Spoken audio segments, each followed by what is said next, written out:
Я Алла, қолымызды өзіңе жайып, шын жүректен саған дұға етеміз.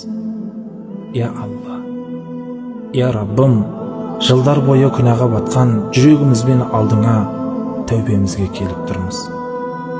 Я Раббым, я Алла, бұл біздің ғұмыр бойы келе жатқан күнделікті күресіміз.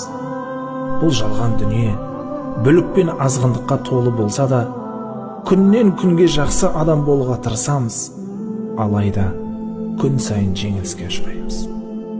Я Раббым, біз сенен ғана сұраймыз, саған ғана жалбарынамыз. Саған бойсынуды біздің жүрегімізге сүйікті ет, әрі саған қарсы келуден сақтағайсың. Я Раббым, сенен өзіңе бойсынбауды жүректерімізге жек көрінішті ет деп жалынамыз.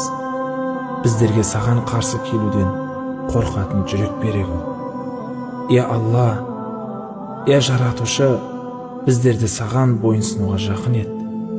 Біздерге өзіңнің сүйіспеншілігіңді және сені жақсы көретіндердің махаббатына ие болуды нәсіп ет. Я Алла, я Жаратушы ием, біз күн сайын сәтсіздікке ұшыраймыз.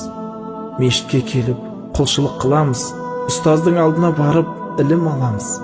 Кейін ол жақтан шыққан соң, бір ғана қия кеткен көз жанары, жиған терген барлық нұрымызды жоқ етіп, жиған барлық сауаптарымызды күл қылады.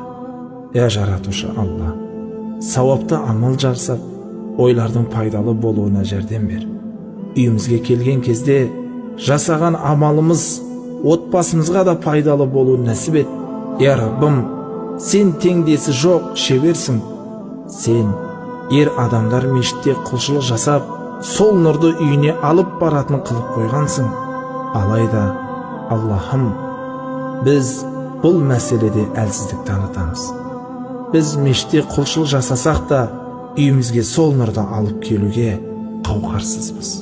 Я Алла, о жаратқан ием, біздің жүрегімізді және көзімізді, әрбір дене мүшемізді тазарта көр. Я Алла, біздің нәпсімізге үміт жоқ. Я Раббым, бізді өз нәпсімізге қалдыра көрме. Я Алла, бізге өзің пана бол. Я Алла, бізді назарыңнан тыс қалдыра көрме. Я Раббым, өзіңнің шын ықыласты құлдарың еместігімізді білеміз. Жүректеріміз тұманмен тұмшаланған. Саған жайып отырған қолдарымыз, сенен сұрап отырған тіліміз өте лас, надандық қапасында қалып қойған.